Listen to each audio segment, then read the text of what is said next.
Hello guys, welcome back to our video. তো আমরা আজকে চলে এসেছি দিদাবাড়ি, কারণ আমার পরীক্ষা শেষ হয়ে গেছে, তাও আবার একদিনের জন্য, একদিনও না। আজকেই গেলাম, আবার বিকালে চলে আসলাম। তো এখানে সকালে এসে টিফিন খেয়ে নিলাম, লুচি আর হচ্ছে ঘুগনি।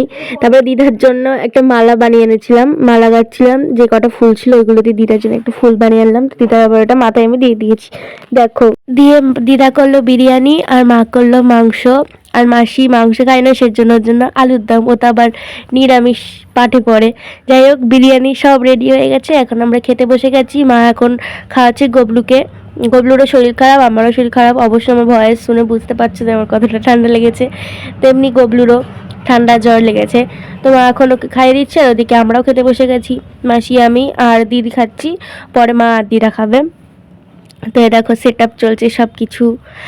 সুস্বাদু বিরিয়ানি তোমাদের কেমন লাগে অবশ্যই কমেন্টে বলবে।